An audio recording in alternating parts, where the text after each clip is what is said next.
欢迎收听由央广主播台提供给您的 RTI News。很清楚你。 Kembali dengan Radio Taiwan Internasional, siaran bahasa Indonesia bersama saya. Que sigo escuchando cuando puedo y que me gusta mucho.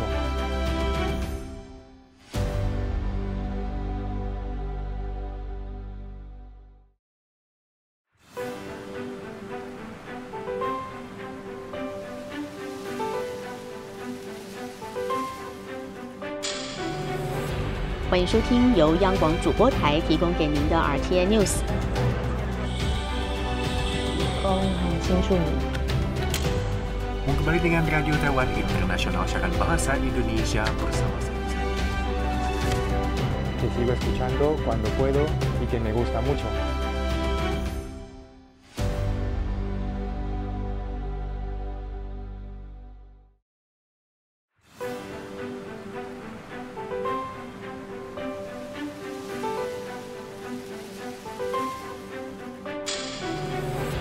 欢迎收听由央广主播台提供给您的 RTI News。很清楚你。 Kembali dengan Radio Taiwan Internasional, siaran bahasa Indonesia bersama saya. Que sigo escuchando cuando puedo y que me gusta mucho.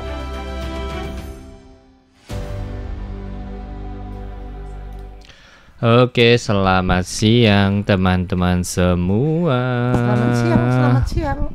Tes, tes. Oke. Suaranya oke ya, Far ya? Oke. Langsung mulai? Boleh? Tuh, wa. Apa kabar semua? Senang sekali kembali lagi dapat bersama-sama dalam acara obrolan bersama dengan RTI SI. Seperti biasanya kita berempat di sini, saya Farini, Amina Chandra, Yunus Hendri. Nah, saya Aditya. yang mana hari ini nih di hari yang panas banget ya. Dengan harapan ada 3 taifung di belakang ya, tapi belum dapet. Iya. Asal Apakah tidak membawa mampir bencana. itu? Masih Si Ling Ling mengantri. aja nggak mau mampir kan ya? Si Ling Ling ya. Ling Ling nggak mau mampir, tapi yang lain-lainnya kita tidak tahu ya yang pasti ya. Nah yang pasti tentu saja ya untuk beberapa hari ini masih dalam bulan Agustus nih masih penuh dengan kesibukan. Dan pada bulan Agustus ini pula nih bertelur lagi nih sebuah film Bertelur anak bangsa lagi. ya. Iya menelurkan lagi film anak bangsa dari Martin Rustandi ya, yang itu juga adalah salah satu penyiar dari RTI nih, membantu RTI juga ya. Nah, kali ini dia menghadirkan juga ceritanya mengenai orang Indonesia. Orang Indonesia yang tinggal di Taiwan ya. Iya, tinggal di Taiwan. Iya, jadi dia nggak perlu ke jauh-jauh ke Indonesia ya. Betul. Nah, di mana nih? Tentu saja ya kali ini lebih spesial lagi karena lebih menceritakan nggak cuma bukan hanya orang Indonesia tapi anak kecil yang ada di Taiwan, anak kecil Indonesia yang ada di Taiwan. Iya. Jadi untuk status anak ini sendiri itu lahirnya di Taiwan dan Dibesarkannya di Taiwan. Berarti dia belum besar banget sih, baru umur 10 tahun ya. 10 tahun. Tapi orang tuanya dua-duanya asli loh orang Indonesia. Oke. Jadi ini mengkisahkan satu keluarga, 3 anggota. Mama bernama Ella, terus bapak bernama Ricky, dan juga anak yang bernama Jen. Dan di mana anak ini tumbuh besarnya di Taiwan. Dan kita bisa ketahui sendiri ya, untuk budaya Indonesia dan Taiwan itu kan berbeda. Sementara untuk orang tuanya saja itu mungkin akan menghadapi culture shock. Iya, Karena kan culture shock. perbedaan kehidupan, budaya, bahasa. Nah, tetapi bagaimana dengan kondisi anaknya sendiri? Anaknya baru tumbuh dewasa dan bagaimana mereka juga ingin membimbing anaknya dalam budaya yang berbeda. Di mana di lingkungan luar mereka menghadapi teman-teman di sekolah, sementara di dalam lingkungan keluarganya sang ibu yang mengajari mereka mungkin ya bahasa Indonesia ataupun budaya-budaya Indonesia. Ya. Jadi cukup unik ya. Ini memang status anak si Jen ya, nama anaknya ini ya berarti ya. Yang kita tahu kalau saat ini kan di Taiwan sendiri menggalak-galakkan namanya Sin Ertai, generasi kedua ya. Ya, imigran baru generasi kedua. Iya, jadi kalau dibilang generasi kedua itu pemahaman kita itu biasanya salah satu orang tuanya itu adalah warga Taiwan yang menikah entah dengan itu warga bapak atau asing. ibu, Tapi betul. yang kali ini memang Jen ini orang tuanya itu masih warga Indonesia kedua-duanya. Dan orang Indonesia Indonesia gitu yang pasti Dan ya. orang Indonesia. Dua-duanya ya. Kemudian Jen sendiri ya, jadi tentu saja bahasanya juga bisa mesti mau nggak mau bisa bahasa orang tuanya juga. Iya. Kemudian juga dia juga hidupnya di Taiwan, otomatis juga harus bisa nih istilahnya bahasa di Taiwan. Ya. Kemudian juga bahasa pengantarnya itu bahasa Inggris. Betul. Jadi untuk nama filmnya sendiri itu bahasa Inggrisnya adalah Tuned In. Jadi yang mau nggak mau harus kayak beradaptasikan diri untuk menyesuaikan lingkungan yang ada ya. Tapi dalam bahasa Mandarin judulnya itu adalah Xinlai de Xiaopengyou. Jadi kayak anak-anak kecil yang baru datang. Yang baru datang. Gitu kurang lebih seperti itu. Iya, jadi ya mengisahkan tentang Jen ya, bagaimana premiernya kapan ini?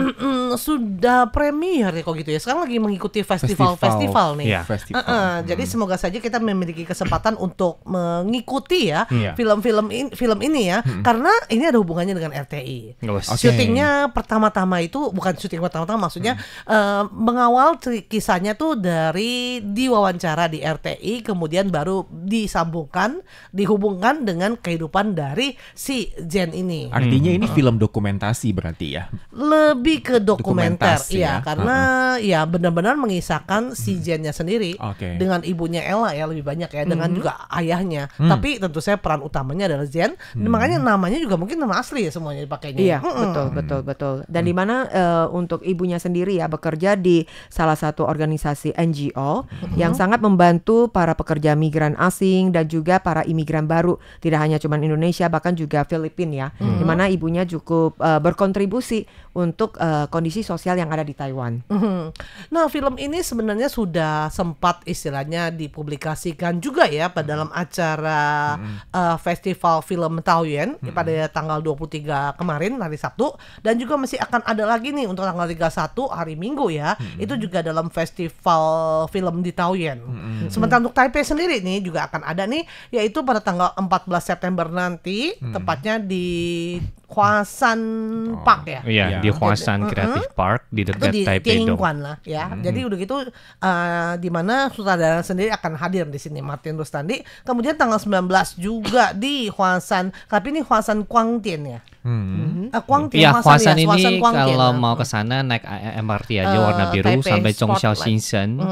Ya, kemudian jalan bentar sampai. Oh, ini jadi istilahnya penayangannya ya. Iya. Dalam acara Sijie Minju Diangjie Festival Etnik Film Internasional. festival ya, yang diselenggarakan tanggal 12 September ya teman-teman ya, Iya. sampai tanggal 21 September bulan mendatang. Tentu saja ya kita berharap film ini juga boleh bilang mengangkat nih kisah bagaimana lika-liku kehidupan, dan ini juga adalah si anak dari Indonesia sendiri ya. Ya, emang agak sedikit Yunus juga lihat ya teman-teman kita yang mungkin yang kebetulan kerja di Taiwan, yang mungkin bawa keluarga ya, kadang mereka juga anaknya masih kecil gitu, mungkin ya 5-6 tahun dari Indonesia itu kemudian langsung dibawa ke Taiwan dan harus masuk sekolah di Taiwan. Iya, betul. Jadi anak-anak ini sebenarnya juga mengalami banyak masalah juga ya, kayak masalah psikologis lah, kemudian masalah dia harus Kendala beradaptasi bahasa. ya. Karena kita aja yang dewasa aja itu bisa mengalami adaptasi kan, apalagi anak-anak ya. Iya. Tapi kadang-kadang ya ada anak yang mungkin mereka lebih mudah beradaptasi.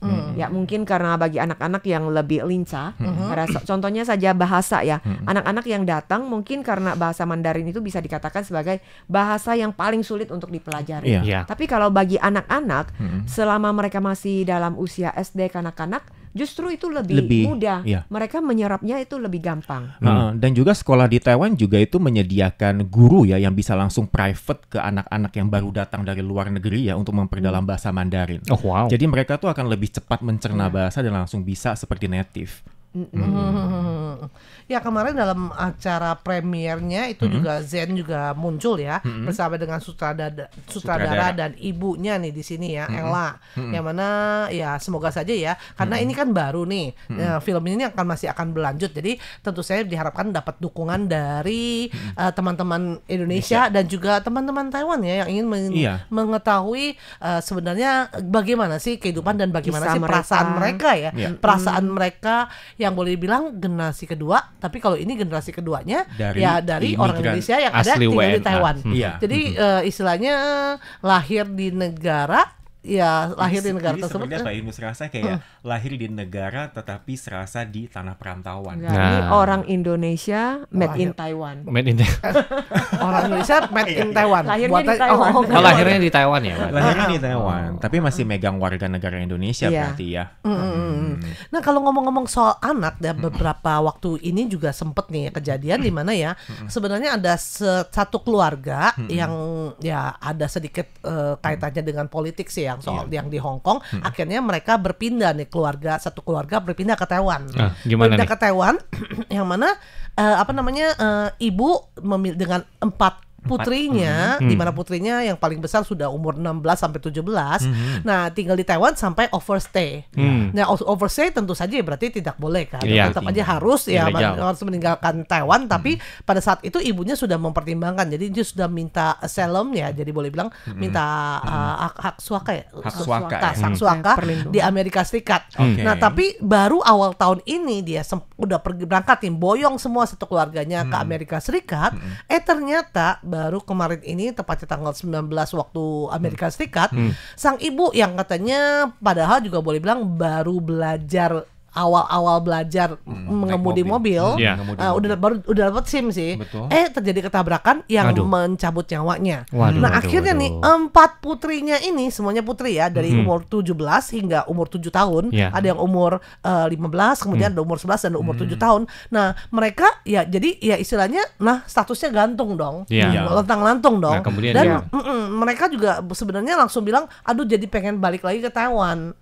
Cuma karena statusnya inilah. Makanya ya untuk sekarang ini diupayakan agar bisa mendapat status ya mungkin jadi warga Amerika Serikat atau bagaimana. Sebenarnya dari peraturan yang ada sih katanya meskipun sudah dapat hak suaka di sana memerlukan waktu mungkin berapa tahun, 5 sampai 6 tahun untuk bisa mendapatkan istilahnya citizen atau warga negara sana. Menetap di sana. Tapi kalau kayak gitu jadi sekarang ini gimana dong statusnya mereka? Kosong ini ya. Apalagi kan anaknya belum bisa masih duduk di bangku sekolah. Jadi ya untuk itu maka banyak ya organisasi yang membantunya dan mungkin dari pihak dari Amerika sendiri juga akan mempercepat nih supaya bisa mempercepat mendapatkan warga negaranya agar dengan demikian dia juga bisa kemana-mana. Jadi istilahnya dengan status yang ada identitasnya baru bisa keluar dari Amerika. Jadi ya sekarang ini ya boleh bilang masih menunggu nih untuk prosesnya. Jadi susah dikatakan, susah diomong. Dan juga ini juga ada sebuah asosiasi ya, ini juga asosiasi di Taiwan ini juga menggalang sebuah dana ya, dan ini dalam waktu 24 jam saja sudah terkumpul $20,000 Amerika Serikat ya. Dan juga akan dibagikan kepada 4 saudari ini nih. Dan juga mereka juga lagi tengah ya menyusun program adopsi ya untuk mencari pasangan orang tua nih yang mungkin akan mengadopsi anak-anak ini. Kadang-kadang kita juga bisa melihat ya kehidupan orang lain yang bisa ke luar negeri. Mungkin kita bisa merasakan wah betapa enaknya mereka bisa tinggal di luar negeri atau negara barat. Kadang-kadang merasa iri ya. Tetapi di balik itu masih ada juga kisah-kisah sedih yang menyedihkan atau kesulitan pengalaman dari mereka yang kita tidak rasakan. Jadi seperti demikian, ini kan juga satu kendala ya bagi anak-anak, walaupun mereka akan tinggal di luar negeri, apakah mereka bisa hidup dengan baik atau mungkin sudah diadopsi, apakah kehidupan mereka juga akan bakal mendapatkan tetap sama rasa sayang sama yang diberikan oleh orang tuanya, kita juga nggak tahu. Apalagi yang namanya adopsi kan ya orang tua yang berbeda gitu loh. Apakah mungkin awalnya itu emang begitu hangat rasa sayangnya, tapi ketika mengetahui mungkin anak-anak ini maaf ya dek itu kayak rada nggak cocok sama mereka atau kayak bandel ataupun mungkin nggak mendengarkan perkataan mereka, kan emang bukan orang tua asli gitu kan. Nah ini juga ya bisa meruntuhkan kayak ya namanya rasa sayang antara si pengadopsi dan juga mereka gitu loh. Jadi ujung-ujungnya bakal tengkar gitu loh. Belum lagi nanti katanya kemudian ekonominya lagi pas lagi adopsi mungkin ekonomi lagi masih bagus, tapi begitu ada menghadapi ekonomi, nah seperti apa nih keadaannya nanti kan. Apalagi kan masalah yang paling besarnya itu ketika emang ada keluarga yang mau mengadopsi, itu kan otomatis harus langsung mengadopsi 4 orang sekaligus nih kalau mau. Dia mintanya sih 4 tadi. Iya kan. Nggak mau dipisahkan. Ini mungkin nggak bakal mau pisah. Jadi ini juga menjadi tantangan yang serius nih, tantangan yang berat yang harus dihadapi oleh keluarga yang mau mengadopsi, karena sekali adopsi itu harus langsung adopsi 4 orang. Jadi otomatis ya harus yang berada punya lah, ekonominya yang harus mantap punya. Gitu. Jadi kalau ngomong-ngomong kayak ini, pernah ingat film dulu kecil ya, lagi ada pernah nonton film yang anaknya akhirnya dijual-jualin, ada berapa anak gitu kan? 7 anak ya. Apa namanya? Sing Suo Sing Ma. Apa ya? Sing Suo Sing. Jadi pas itu ya Farinya lupa sih, karena pasti orang tuanya nggak mampu, bermasalah dengan ekonomi, akhirnya satu demi satu anak dijual. Tapi memang kondisi ini kan juga menggambarkan realita di zaman itu kan. Kalau zaman dulu kan memang peribahasa mengatakan banyak anak banyak rezeki.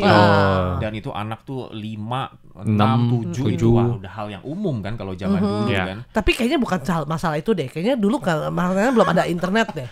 Iya enggak, jadi katanya ya bosan gitu, belum ada TV gitu, lampu listrik dibatasin, kata orang tua begitu katanya. Ngumpul di rumah tangga repot begitu, nggak ada internet. Kalau sekarang masing-masing satu rumah masing-masing repot internet sendiri. Kalau rumah begitu ramai itu gimana ya? Kalau rame kan paling rumah 2 nggak masalah orang gitu ya. Justru anak banyak loh, karena kan anak-anak bisa bantu orang tuanya bekerja. Kalau sekarang kan beda. Ya, yang bandel taruh di kandang ayam di luar. Oh ya. Anak-anak tapi memang jadi rame sih. Pokoknya yang ini baru bayan. Yang dua lagi beda lagi, ribut lagi. Yang ini entar mau gini. Udah gitu kalau giranisanya kan biasanya gitu kan. Ya udah nih, udah mau makan nih. Coba meja tolong diberesin dulu, meja makan enggak. Boro-boro duduk semua. Meja tolong diberesin dulu, meja udah gitu. Kamu lu, gitu-gitu. Solo-solo geser. Ya begitu. Ini udah gitu enggak. Ini aku bangun sini. Ya begitu. Bahkan dari keluarga sekali mama datang dengan rotanya, udah semua langsung diam. Contohnya kalau saya keluarga total ada 4 anak. Nah, kalau dari Kak Yunus berapa? Sama 4 anak. 4. Nah, 5. Kalau Kak 7. Tuh kan. Jadi ini bisa langsung tanyakan aja curhatnya gimana. Iya, tapi ya ada enak ada enggaknya. Oke deh teman-teman, untuk acara obrolan RTI di radio kita akhiri dulu sampai di sini, dan kita akan sambung lagi dalam acara live-nya. Nah, yang 7 dulu. Yang 7 curhat. Kalau udah lebih 7, 4 nggak ada apa-apa. Ini muka sama suaranya apa perlu di blur? Suaranya kayak diperberat kayak suara cowok gitu biar nggak diketahui. Nah, emangnya ada yang dirahasiakan? Siapa tahu kan mau lepas gitu. Terakhir orang ini pertanyaannya, apakah 7 bersaudara itu adalah pengalaman yang menyenangkan atau enggak menyenangkan? Yang Yunus mau tahu, waktu kecil tidurnya gimana? Sekamar semua atau satu ranjang 2 orang pasti? Tapi ada 3 ranjang. Jadi 2 ranjang yang bertingkat, satu ranjangnya enggak, papa mama kan beda lagi satu kamar. Terus kalau kita bersaudara dulu masih enggak ada orang tua di kamar itu? Enggak ada. Kan bisa. Enak dong. Bisa nggak ada. Cuman anaknya mikir enak aja. Cuman waktu kita masih kecil, waktu Aminah ingat itu masih belum masuk SD ya. Nah itu yang namanya kamar, itu kayak asrama. Bukan asrama, bukan. Apa, barak militer? Bukan. Oh, bukan. Kayak kamar tidurnya Doraemon. Jadi sekali buka satu naik atas, satu naik bawah. Iya. Bikin lemari. Kayak tempat tidurnya Doraemon. Terus jadi sekali kayak lemari begini, ada yang tidur di atas, ya udah ada yang tidur di bawah. Jadi sekali buka ya udah tempat tidur doang gitu. Itu bedanya berapa usianya rata-ratanya? 1 sampai 2 tahun. Ya 1-2 tahun. Ya jadi Papa Aminah termasuk hebat, hampir setiap tahun ya. Produksinya. Iya. Pabriknya. Nah, tapi kalau dari yang pertama hingga yang terakhir itu bedanya 15. Oh, 15 tahun. Oh, berarti 7 tuh tiap 2 tahun sekali. Iya lah, kurang lebih ya. 2 tahun. Itu masa panceklik. Panceklik. Waktu itu BPOM standarisasinya susah. Oh gitu. Ya, jadi kenapa punya banyak bersaudara? Karena dari yang pertama sampai yang ke-6 itu cewek semua. Sementara ya orang tua zaman dulu maunya tuh cowok. Sampai yang terakhir yang ke-7 dapat cowok baru berhenti. Paling disayang dong. Paling disayang. Enggak juga. Bontot, cowok. Iya, cowok lagi. Bontot. Sama. Malah lebih sering diomelin sama bokap. Iya. Nah, tapi anaknya enak, bisa yang paling gede bisa jagain yang paling kecil. Bedanya 15 tahun. Iya. Tapi jadi menurut Aminah sendiri ya, orang tua Aminah juga mereka masih pemikirannya itu sangat konvensional. Jadi anak-anak ya yang penting dapat makan, dapat tidur sehat gitu, bisa sekolah, udah cukup. Yang lain-lainnya mungkin mereka lebih tidak memperhatikan. Tidak seperti orang tua sekarang yang takut anaknya sama takut anaknya dibully lah atau apa, mereka kurang paham soal itu. Ya, yang penting naik kelas, yang penting dapat pendidikan, dapat makan, tidak sakit, sudah gitu. Yang penting jangan tiap kali orang tua dipanggil dengan rapot merah. Untuk pendidikan itu lebih banyak kakak pertama sih yang mengurus. Oh. Iya. Iya. Iya, jadi ibu kedua. Betul. Kalau Kak Far ini? Sama anaknya 5. Begitu memang benar, mama juga tunggu sampai lahir 3 pertama cewek, belakangan baru keluar cowok, dan dengan harapan akhirnya dapet cowok juga kan. Jadi dipikir yang terakhir juga mesti juga cowok juga. Terakhir ternyata cewek lagi, ya stop lah pabriknya. Di stopkan pabriknya. Ini BPOM juga ya. Tapi kakak yang pertama, apakah dia juga sangat merawat adik-adik kecilnya? Sebenarnya sih dibilang rawat nggak rawat sih ya. Yang pasti karena terakhir udah anak belakang kan lebih cuek loh. Mama lebih cuek, sibuk sendiri. Akhirnya ya mau nggak mau suruh ngajarin, tapi ngajarin juga pakai sistemnya lagi pas diajarin sama mama. Jadi nggak boleh ngeles, nggak boleh gini, nggak boleh ngono.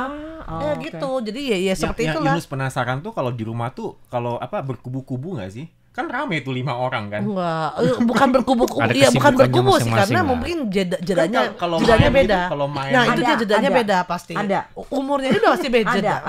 Ada. Bener, Ya, jadi 3 kakak pertama, 2 kakak pertama itu kan kebetulan kan masuknya bareng. Tingkatan pendidikannya bareng. Sama-sama kelas 1, misalnya satu SMA, sama-sama satu SMA. Yang kedua tuh beda 2 tahun kan. Mereka bisa main bertiga. Baju pun mereka kurang lebih bisa pakai ke cewek kan. Pas giran udah cowok, itu yang terakhir udah anak bontot udah dicuekin. Terakhir yang mainnya akhirnya main sama ya cowok lah.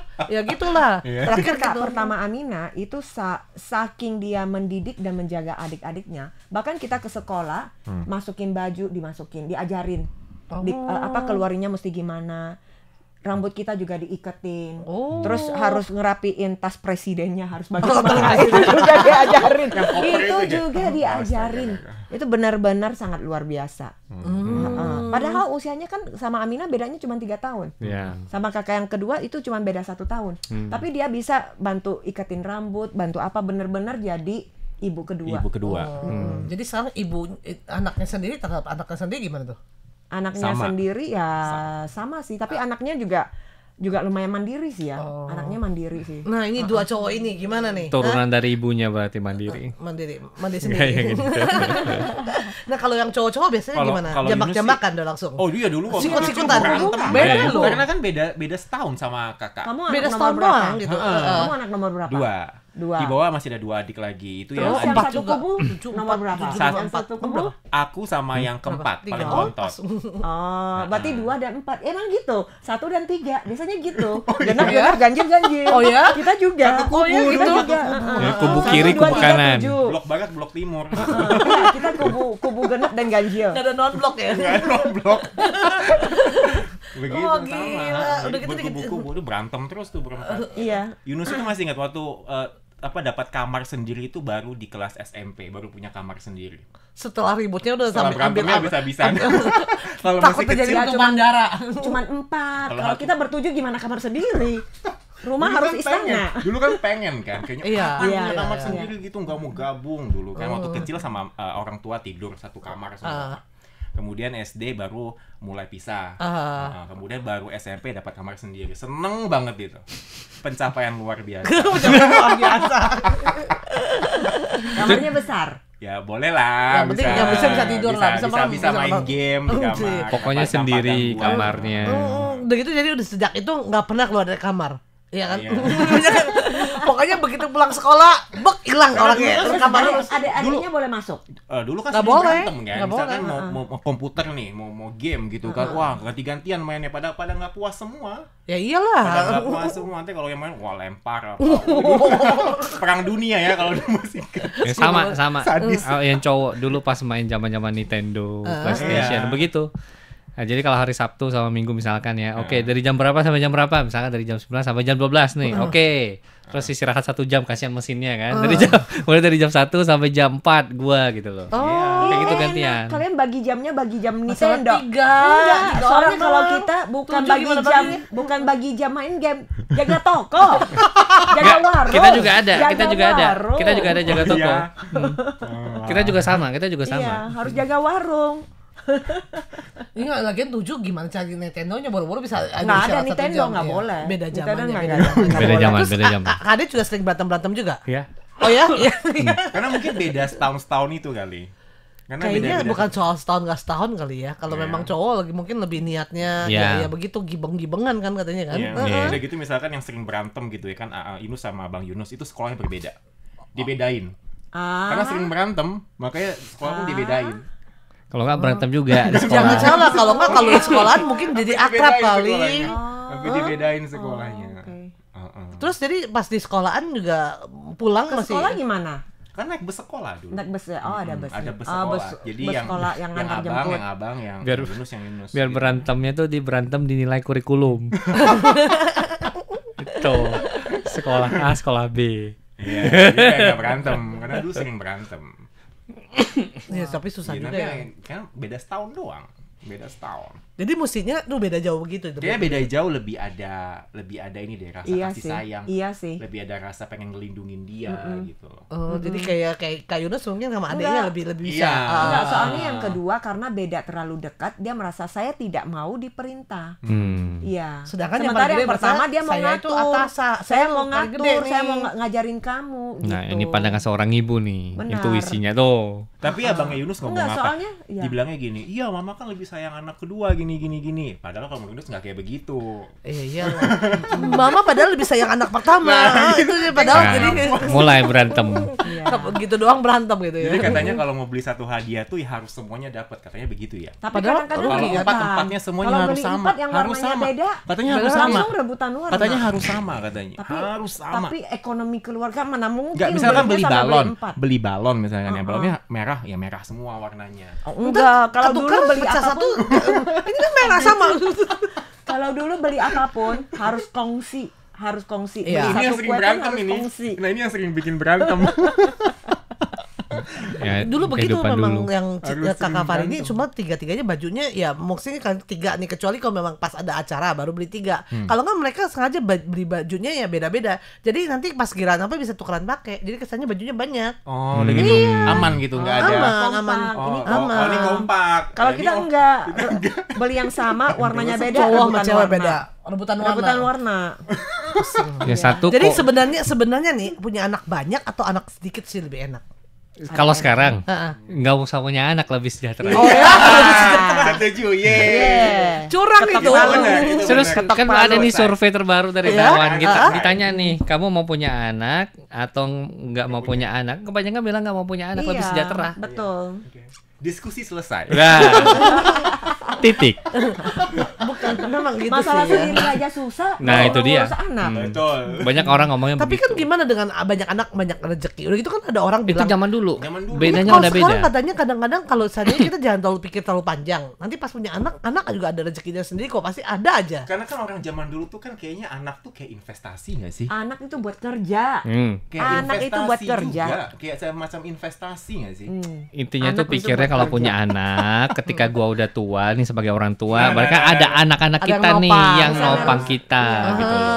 Dulu pemikirannya seperti itu, emang polos banget. Tapi Dulu kan kenyataannya kalau anak sekarang kecil kan anak-anak mereka juga emang harus udah turun tua ke ya sawah. udahlah kamu Ya. tua, aku sendiri Harus lah. gembala, Ya, itu tuh. harus ternak. Hmm. Itu kan dulu udah zamannya dulu. Kayak yang Zamannya sekarang kan beda. Iya, tiap keluarga Anak-anak punya mah- sawah misalnya Iya. begitu. Kalau anak sekarang kan enggak, harus les piano, harus les menggambar, harus ke bahasa Inggris, Ini harus curhat liburan, sang harus ibu. Iya. Nintendo. Nggak usah ngomong ini, untuk sekolah aja mesti itu. Ada Kredit. itu, Shweta, iya kredit itu. Iya sih, jadi kadang-kadang susah juga Jadi ya. nih, menyesuaikan jadi zaman. kesimpulannya Nggak itu nggak usah.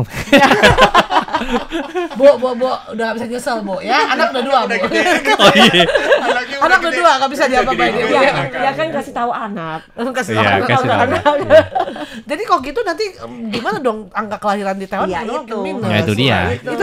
Itu namanya egois loh. Nggak bisa menggerakkan bumi ini lagi loh. Masalah begini ya, kan balik lagi nih. Misalkan katakanlah ya, ketika kita emang ekonominya katakanlah cukup nih buat 1 orang aja nih, maksa mau harus nikah terus punya anak. Iya, maksudnya kadang-kadang ya satu bilang buat ekonominya khusus untuk 1 anak. Khusus untuk sendiri. Tapi kalau saya bisa dihemat-hematin, bisa kok bagi. Menurut saya sih itu lebih egois lagi. Karena kalau emang mau punya anak lagi, berarti kita dari dulu udah harus siapin duit buat si anak. Iya, makanya jadi mau bukan karena persiapin. ketika nggak ada. Iya. Mesti siap persiapin, mau nggak dipersiapin? Gitu. Siap, nggak ada titiknya kalau soal ini mah. Oke deh teman-teman, demikianlah untuk acara obrolan dengan RTI SD di FB. Yuk, Sampai jumpa. bye-bye.